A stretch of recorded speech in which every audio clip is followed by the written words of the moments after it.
Hello, today we're gonna talk about HSE Stock Work Authority.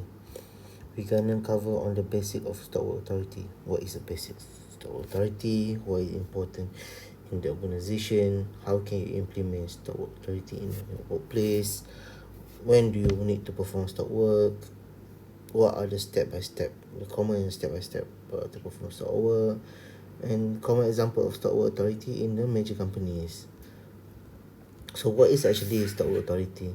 Stop-work authority is a policy that empower employee to stop work activities when they see a potential hazard or risk that could harm themselves, their co-worker, environment and equipment. Every employee has a responsibility to prioritize safety and has every right to intervene if they identify hazardous condition or unsafe practice in the workplace. Why is it important in the organization?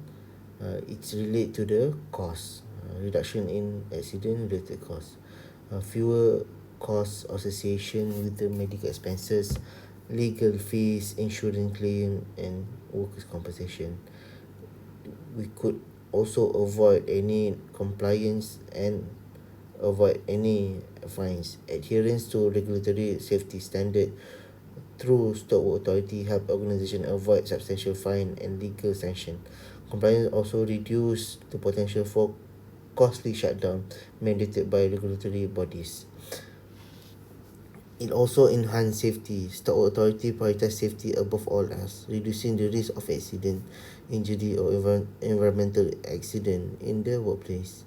And lastly, it improve employee morale, prioritizing safety, giving employee the authority to stop work when necessary, demonstrating a commitment to their well-being and create a positive work environment. So how can you implement stop work authority at your workplace? As a safety practitioner, you may consider this as part of the uh, program that you want to implement at your workplace. First, in order to do that, you must have leadership commitment via stop work policy. You need to establish a clear policy outlining the stop work authority within your organization with the support from the leadership commitment. Second, you must have a clear stop work authority procedure. You must establish procedure for documentation instances where stop work authority is exercised. The documentation should include the detail of safety concern, what action has been taken or any follow-up measure implemented. So this is one of the most important um, thing that you have to consider when you want to implement stop work authority at your workplace. You must have a clear step by step on how to do it, where to report, how to report, who can authorize it, and many more. In addition to that, once you have a procedure, you need to consider in terms of communication to people, or communication to people in terms of via training, poster, or any material that people could understand in terms of their right and responsibility, as well as the importance of prioritizing safety in the workplace, identify potential hazard, when to stop work, and procedure for reporting the safety concern. um, Number four is establishing communication. So open communication where employees feel comfortable raising safety concern, encourage them to report hazard or unsafe condition promptly, and provide multiple channel for doing so, such as direct report to supervisor, safety committee, or even anonymous reporting system. This is to ensure that we have multiple channel for people to communicate in terms of stop authority.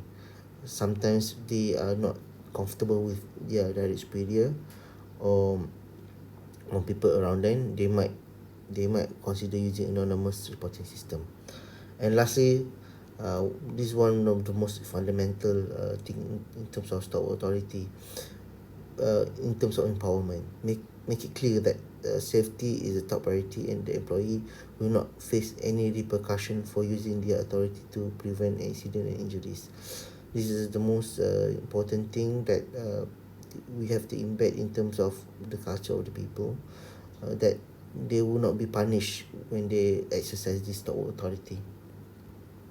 So when do you actually need to perform stock work authority? So stop work if you think there are a risky situation.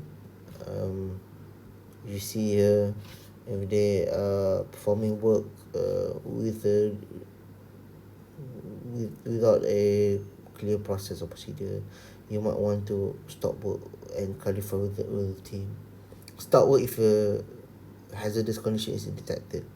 So for example here, if you see they are performing excavation work, maybe related to sloping, or the way they manage excavation activities.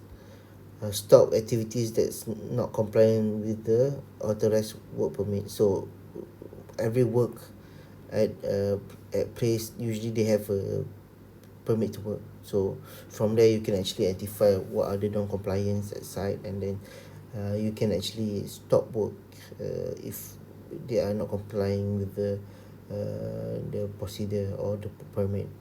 Most common example is PPE item where they didn't actually wear the appropriate PPE when they're performing the work. You may also stop work if your colleague are thought to be engaging in risky behavior. Just stop work for a bit and then rectify the issue, and then you may resume once you feel safe.